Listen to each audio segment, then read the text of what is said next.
बिस्मिल्लाहिर्रहमानिर्रहीम, अस्सलाम वालेकुम। आप देख रहे हैं sports one special for the world cup 2021 which is under way in the UAE. और आज मुकाबला हुआ, अभी चल रहा है मुकाबला। जनूबी अफ्रीका और उनके ख़िलाफ़ खेल रहे हैं बांग्लादेश, जो अबू धाबी के शेख ज़ायद स्टेडियम में खेल रहे हैं। बांग्लादेश ने पहले बैटिंग कर ली है, सिर्फ 84 रन बनाकर पूरी टीम आउट हो गई 19वें ओवर में। सिर्फ लिटन दास ने 24 और 27 रन बनाए। मेहदी हसन ने बॉलिंग, साउथ अफ्रीका की रबाडा ने 3 खिलाड़ियों को आउट किया और नोटिए ने 3 खिलाड़ियों को आउट किया। अभी परफॉर्मेंस चल रही है, अभी बहुत ही धीमी परफॉर्मेंस रही है बांग्लादेश की। क्वालिफाई करके आए बांग्लादेश और बहुत मुश्किल सूरत हाल में 1 विकेट हासिल कर ली है अब तक। और अभी मुकाबला बज़ाहिर जनूबी अफ्रीका के हाथ में जाता दिखाई दे रहा है। हम इस पर भी बात करेंगे। और अगला मुकाबला आज नामीबिया और पाकिस्तान से का होगा। पाकिस्तान अपना चौथा मैच खेलेगा और पाकिस्तान अभी तक अनबीटन साइड है। क्या पाकिस्तान की टीम तब्दीली करेगी? क्या हिकमत अमली पाकिस्तान की होगी? इसी ग्राउंड पर मैच है अबू धाबी के शेख ज़ायद स्टेडियम पे। मेरे साथ हमेशा की तरह द चैम्पियन सेलेक्टर मौजूद हैं शुएब मोहम्मद साहब। आज फिर एक ज़रा वाइब्रेंट सी टाई पहनी है। शुएब भाई अस्सलाम वालेकुम। वालेकुम सलाम आसिफ भाई।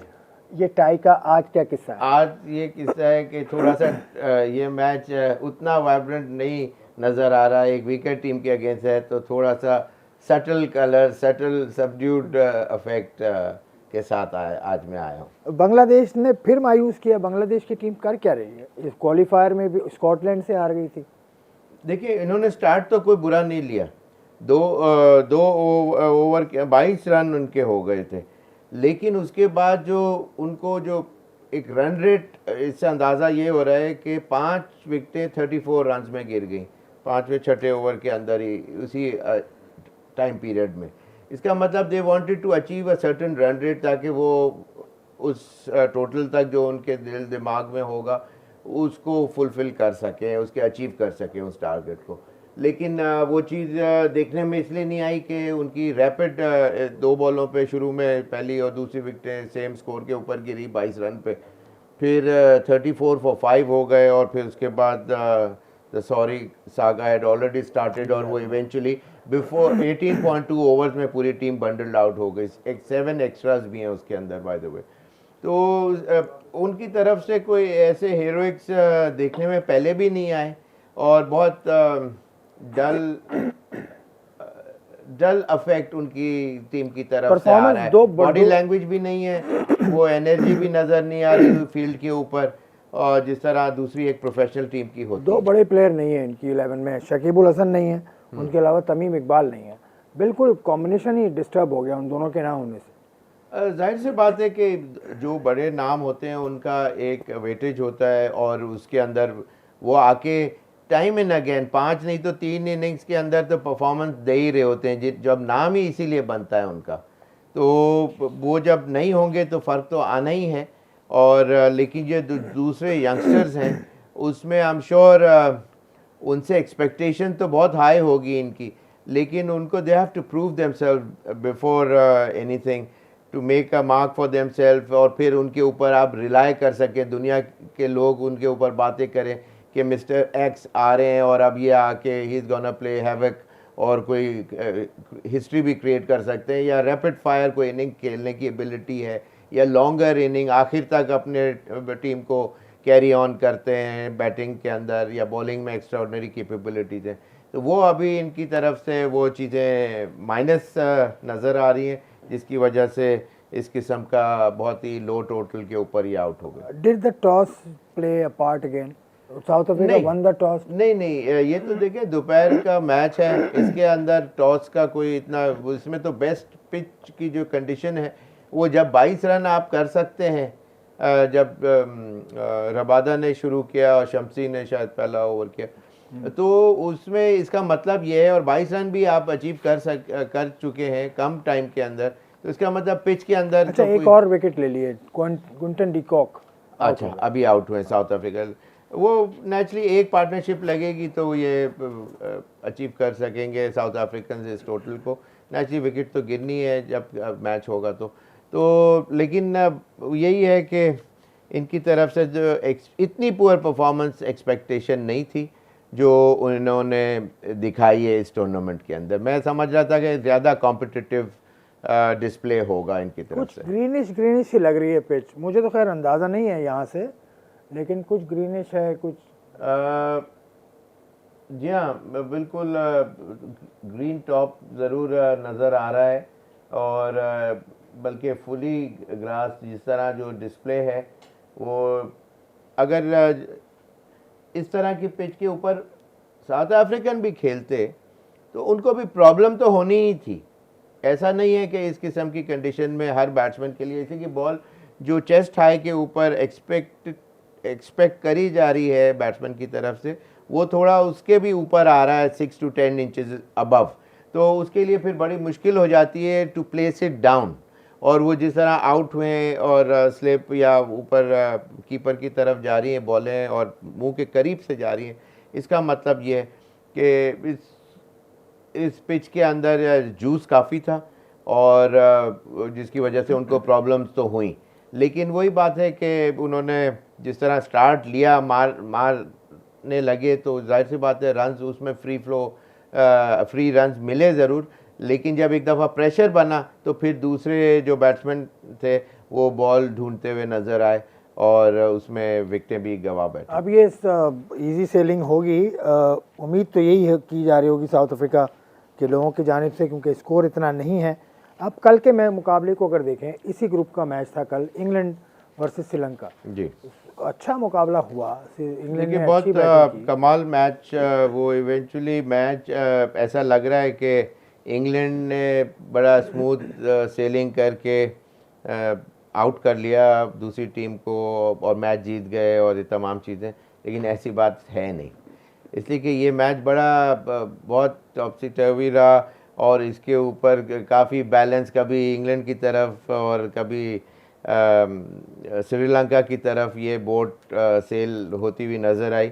लेकिन दो तीन चीज़ें इसमें बहुत ही, जिस तरह बटलर की इम्पेक्केबल किस्म की इनिंग, पिनाश नज़र उसके जो shot selection, using the pace of the ball, direction, placement, professionalism, mindset, और तीसरा आउट हो गया सर। जी हाँ, तीसरा आउट हो गया, 33 for 3, 3-3-3। तो ये जाहिर सी बात है कि इसके अंदर ये देखें पिच के अंदर काफ़ी जूस है, और जिस तरह बॉल मुश्किलात में डाल रहा है, जिस तरह बांग्लादेश के बाद, इसलिए कि मैं आने के जब यहाँ आ रहा था, ये कैच लिया, अच्छा कैच, अच्छा कैच, अच्छा कैच, और इस तरह के कैचेस लेने होंगे। जी हाँ। अच्छा, वाइड है, स्लिप वाइड है, पहली स्लिप इसका बाज़ दफ़ा फर्स्ट और सेकंड स्लिप के बीच में प्लेस किया जाता है कि कीपर थोड़ा सा भी कवर करेगा, और सेकंड स्लिप के अगर एरिया में कोई गई तो अच्छा जो फील्डर होता है वो उस रीजन को कवर कर लेता है। तो थोड़ा सा एक्स्ट्रा फर्स्ट स्लिप की जो पोजीशनिंग होती है उससे थोड़ा हट के बाहर रखा गया, जो कि बड़ी अक्लमंदी थी। और उसके अंदर ऐसा भी होता है बाज़ दफ़ा कि कीपर के राइट पे होता है और फर्स्ट स्लिप के लेफ्ट पे होता है, और इवन टेस्ट मैचेस में वो कैचेस निकल जाते हैं। तो अगर बॉल बाहर होगा, लेकिन ये T20 मैच है तो इन्होंने चांस लेने वाली बात है। लेकिन बात हो रही थी इस पिच के ऊपर, बिल्कुल ये बहुत मुश्किल विकेट है, और इनकी अब जब टॉप 3 बैट्समैन आउट हो गए तो आई am sure they must be feeling the pressure, और इनको बहुत यहाँ से अब बहुत ही अच्छा खेलना पड़ेगा। और डेविड मिलर आई थिंक अभी स्टिल आउट पता नहीं हुए हैं, लेकिन डेफिनेटली इनको अब बहुत ज़्यादा मुश्किलात का सामना है। इसलिए कि मैंने आने से पहले ये पिच को ये मैच नहीं देख पाया था, तो इसलिए मुझे पिच की कंडीशन एग्जैक्टली नहीं पता थी। But nevertheless all said and done, ये मैच फिर भी अभी तक तो साउथ अफ्रीका के फेवर में ही है कि एक पार्टनरशिप लगेगी, थोड़ा गेंद और पुराना होगा तो उनको शायद। देखिए शुएब भाई के पास ना एक किताब है, एक पूरा दस्ता होता है। हाँ, मुझे नजर आ रहा है उसके ऊपर निशान बने हुए, उसके ऊपर राइटिंग नहीं, है। ये तो पूरा मैच देखते हैं, उसको नोट डाउन करते हैं पॉइंट्स। हाँ, नहीं वो बिल्कुल बहुत ज़रूरी होता है। अच्छा, लेकिन बात यह है कि जिस तरह उनकी इंग्लैंड के 15 ओवर में 110 रन थे, 15 ओवर के 105 रन थे, और फिर उसके बाद they ended up with 163।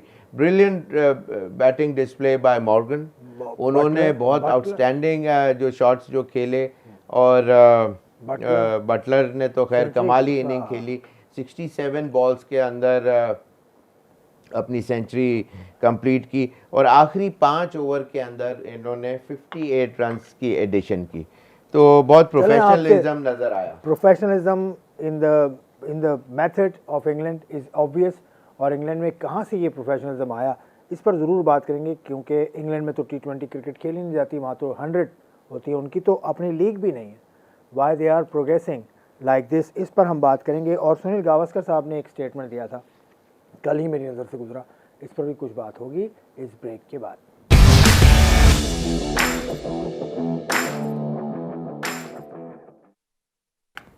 Welcome back to sports one. Shoaib Mohammad साहब मेरे साथ हैं। बड़ी कमाल की बातें होती हैं इनके साथ ब्रेक में, अगर मैं आपको सुनवा दूँ ना बड़ी। चलें आज वो बातें भी मैं रिवील करता हूँ जो ब्रेक में हम कर रहे थे। शोएब भाई, आप जो तैयारी करते हैं, इस सारी चीज़ों की बात हम कर ही रहे थे। आपने अभी नाम लिया था ब्रेक में रोहित शर्मा का, कि वो प्लेयर है और एक बटलर, इन दोनों प्लेयर्स में क्या सिमिलरिटी है आपके ख्याल में? देखिए, इनका जब फर्स्ट मैच ये खेल रहे थे, एक बटलर को मैंने देखा शारजा का एक मैच के अंदर, हो सकता है उनका वो फर्स्ट या सेकंड मैच हो, लेकिन मैंने उनको फर्स्ट टाइम उसमें देखा। उन्होंने शायद 30 ऑड रन्स किए थे if I am not mistaken. Same goes for Rohit Sharma. वो साउथ अफ्रीका में खेल रहे थे, पहली बॉल पे जब वो ये आए रोहित शर्मा, और उन्होंने थर्ड मैन के ऊपर एक प्लेसमेंट करके शॉट खेला, जो कि मुश्किलात थी, और उन्होंने वो इतना आराम से टैकल करके आराम से उधर भाग के चले गए। तो उससे मैंने उसी वक्त हमारे साथ जो ग्रुप ऑफ फ्रेंड जो बैठे थे, मैंने कहा कि ये वर्ल्ड क्लास प्लेयर होगा। एक ही बॉल देखी थी मैंने कि, और ये बातें सिर्फ 2 प्लेयर के लिए कही थी। जब बटलर को भी देखा था, मैंने कहा ये क्लास एक्ट प्लेयर है, और बहुत नाम कमाएगा ये प्लेयर। और रोहित शर्मा का भी यही बात हुई थी कि क्या खास बात अच्छा होती है उनका, देखिए जो दुनिया के अच्छे बैट्समैन होते हैं, दे सी द बॉल अर्ली। जितना जल्दी आप असेस करेंगे कि ये लाइन है और ये लेंथ है, लेंथ का भी पकड़ना बहुत ज़रूरी होता है, and yet at the same time जो लाइन ऑफ द बॉल है। इसीलिए कहा जाता है कि एक जो दुनिया के अच्छे जो बैट्समैन हैं, वो एक ही बॉल के ऊपर 3 शॉट खेल सकते हैं। अब पोजीशन में आ गए तो उसको ऑन पे भी खेल सकते हैं, सीधा भी खेल सकते हैं, और कवर या थोड़ा सा अगर बॉडी वेट अगर नीचे गिरा दिया तो थर्ड मैन। तो 3-4 शॉट उनके पास उनके पॉकेट में होते हैं, इसलिए कि दे सी द बॉल अर्ली, और फिर अकॉर्डिंगली उसकी अपनी पोजीशन के हिसाब से, अगर बॉडी वेट आपका बैकफुट के ऊपर है तो आप या तो कट खेलेंगे या उसको ग्लाइड करेंगे, बैकफुट की बॉल है यहाँ से इधर कर लेंगे, या तो बॉडी को हटा के, इसलिए कि they have assessed it in a less percentage of time. जो हाफ अ सेकेंड जो होता है, उसमें भी जो दुनिया के अच्छे प्लेयर हैं, बैट्समैन हैं, उनका नाम है, वो इसलिए है कि वो पोजीशन में जल्दी आ जाते हैं, और फिर अकॉर्डिंगली उनको इतनी प्रॉब्लम्स नहीं होती। जो कम अच्छे प्लेयर होते हैं, उनके पास टाइम कम होता है, वो पोजीशन में आ रहे होते हैं, तो उनके पास सिर्फ वो लॉक हो जाते हैं to play 1 shot only, and sometimes वो उस लाइन में नहीं होते। अगर लेंथ पकड़ ली होती तो लाइन सही नहीं होती, पोजीशन में आ रहे होते हैं, और फिर बाहर की बॉल को, जैसे हमारे बैट्समैन सीमिंग विकेट्स के ऊपर, टेस्ट मैचेस की बात कर रहा हूँ, यूँ करके बाहर की बॉल खेल लेते हैं, इसी के उनको ये नहीं पता होता कि उनका ऑफ स्टंप किधर है, कि यहाँ तो नहीं लग जाएगी, पर चला वो 6ठी 7वीं 8वीं स्टंप के ऊपर, उससे भी बाज़ दफ़ा बाहर होती है। वो डेड बैट से खेलने का मतलब है कि विकेटों में ना लग जाए, इसलिए कि आप ना शॉट पे कोई अप्लाई कर रहे हैं, और उस तरह से वो शॉट पे चले जाते हैं, इसलिए कि ऑफ स्टंप का ख़तरा होता है।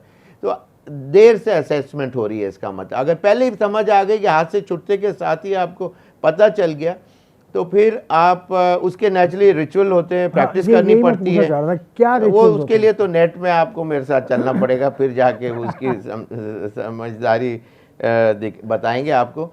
लेकिन ये वजह है जो मेनली जो इस तरह के जो अच्छे प्लेयर। बट बात ये है नहीं, पाकिस्तान की भी बता दें, पाकिस्तान का कौन सा ऐसा बैट्समैन, हनीफ मोहम्मद साहब के अलावा जी कौन सा ऐसा बैट्समैन था जो, देखिए हनीफ मोहम्मद साहब के लिए तो रिची बेनो ने ये कहा था कि I have not seen any batsman who plays the ball, who see the ball early and gets into the position.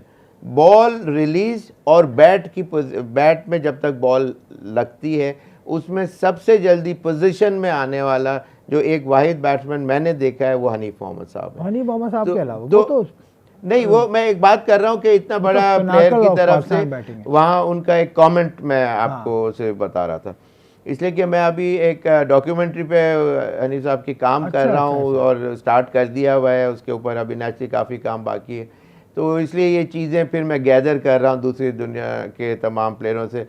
Garry Sobers ने कहा था अगर कोई वर्ल्ड रिकॉर्ड लॉन्गेस्ट इनिंग कर सकता है तो वो सिर्फ हनीफ मोहम्मद है, तो उन्होंने वो किया, तो मतलब ये ही कर सकते थे। 970 मिनट्स 3.5 days। बट सॉरी, आपका जो बात हो रही कौन सा बैट्समैन है पाकिस्तानी, बड़े देखिए पाकिस्तानी बैट्समैनों में जो इस वक्त जो करंट बैट्समैनों के अंदर बहुत क्लास एक्ट जो हैं वो बाबर आजम और इवन रिजवान जो है वो जल्दी असेस करते हैं, और फिर देखिए सिर्फ पाँव रख के मार देना जैसे फ़खर मारते हैं, इट डजंट मीन कि ये उन्होंने असेस कर लिया है, फिर वो अपने आप को जब प्लांट कर देते हैं, प्लांट का मतलब होता है जैसे बॉक्सिंग के लिए होता है ना कि पंजे गाड़ के और फिर आप यूँ करके बॉक्स करते हैं, आपका राइट फुट से लेफ्ट फुट पे वेट ट्रांसफ़र हो रहा होता है, इसलिए कि आप सिर्फ अगले पैर के ऊपर रख के बॉक्स मार के पंचा नॉकआउट नहीं कर सकते, यहाँ से ट्रांसफ़र ऑफ वेट का भी उसमें ताल्लुक होता है, फिर जाके ये कंधे में वो आता है। इसी तरह क्रिकेट में भी होता है कि आपकी जो प्लेसमेंट जो फुटिंग्स हैं वो स्ट्रॉन्ग बेस में होनी चाहिए। जैसे इंजमाम की मिसाल सबसे मुझे इस वक्त जहन में आ रही है कि वो प्लांट करके अपने वो स्ट्रोक प्ले, उनका पावर भी इतना था कि वो एक्सिक्यूट करते थे टू परफेक्शन, उनकी टाइमिंग बहुत अच्छी थी, he used to see the ball early, और वही वो शॉट को जल्दी पोजीशन में जो आएगा तो वो शॉट खेल भी सकता है। इसीलिए जो दुनिया के फास्टेस्ट बॉलर्स के अगेंस्ट पोजीशन में जल्दी आना बहुत ज़रूरी होता है। स्पिनर्स को खेलने में पाकिस्तान के प्लेयर्स को मुश्किल हो रही है। इसकी मिसाल मैं दूं, एक तो नेशनल टीम तो है, लेकिन कायद-ए-आज़म ट्रॉफी का ये तीसरा सीज़न है रिवैम्प, तो टॉप जो 3 बॉलर्स हैं वो स्पिनर्स रहे, नुमान अली, हमज़ा, वो जाहिद महमूद, ये हैं, इस दफ़ा और दूसरे स्पिनर हैं साजिद खान, मतलब यही टॉप स्पिनर्स हैं। तो स्पिनर को खेलना मुश्किल हो रहा है पाकिस्तान को, डोमेस्टिक सतह पे भी मुश्किल हो रहा है, तो टॉप लेवल पे भी हो रहा है। राशिद खान के खिलाफ देखें, बाबर आजम जैसा प्लेयर उसको पिक नहीं कर पाया, तो ये क्या है, ये अलमिया नहीं है? नहीं, बाबर ऑल राउंड सारी बॉलिंग को बहुत अच्छा खेलते हैं, इसमें कोई शक नहीं, लेकिन जो हमारे डोमेस्टिक सर्किट के अंदर अगर प्लेयर, अभी मैं एक ब्रेक लेता हूँ, अर्जेंट ब्रेक है, ब्रेक के बाद हम आके इस बात को कंटिन्यू करूँगा मैं, क्योंकि ये सवाल मेरे जहन में है कि पाकिस्तान स्पिनर्स के खिलाफ परफॉर्मेंस डोमेस्टिक सतह से अगर देखें वो कमज़ोर है। इस ब्रेक के बाद हम इस बात करेंगे।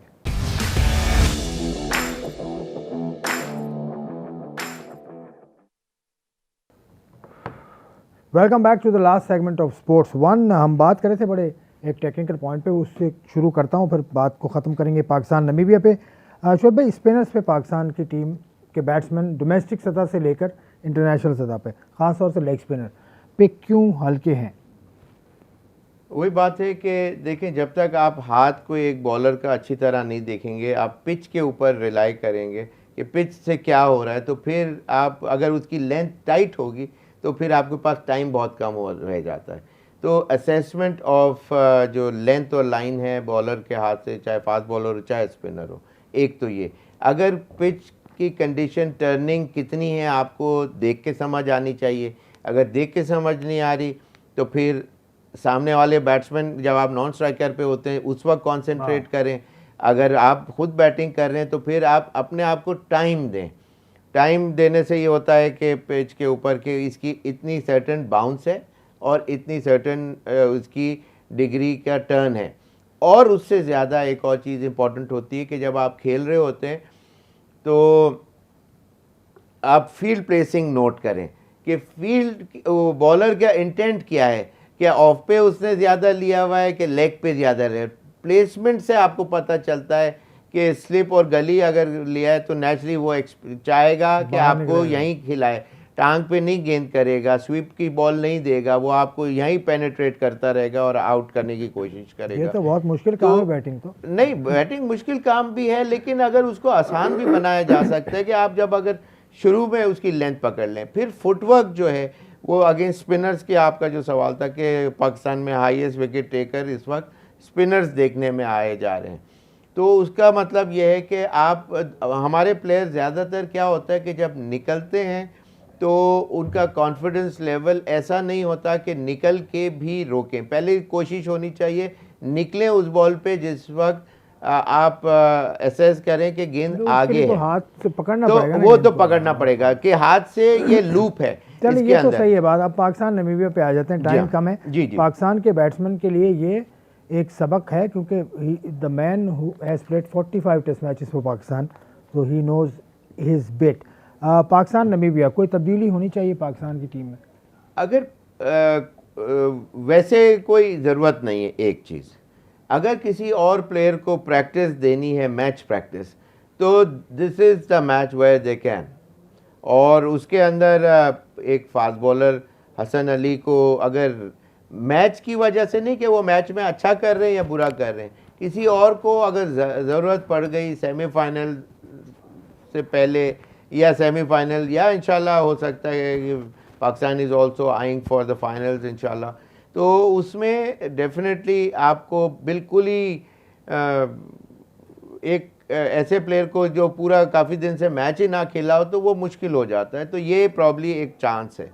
लेकिन बीच में रेस्ट डे पीरियड भी होते हैं, तो उसके अंदर ज़रूरत तो नहीं है, लेकिन एक हैदर अली का चांस बन सकता है और एक हसन अली की जगह एक किसी को और को मौका दिया जा सकता है। हसन अली को इसलिए वापस भी मौका दिया जा सकता है कि उससे विकेटें मिले, कॉन्फिडेंस आए, तो वो आगे मैच को में कैरी ऑन कर सके उस कॉन्फिडेंस को। इसी के बैट्समैन इतने कोई बड़े बड़े नाम वाले नहीं हैं, तो यहाँ उसके ऊपर उसको टीम वो पोजीशनिंग और ये चीज़ें ऐसी दें ताकि विकेटें उसको मिलें। कॉन्फिडेंस जब रिस्टोर होता है, ज़्यादा आता है, या तो आप रन्स बहुत कम दें, लेकिन at the same time wickets भी आपको चाहिए होती हैं एलिवेशन। और पाकिस्तान को ये भी नहीं सोचना होगा कि टॉस हारें या जीतें, कोई सेकंड प्लान, कोई बी प्लान भी जहन में रखना होगा।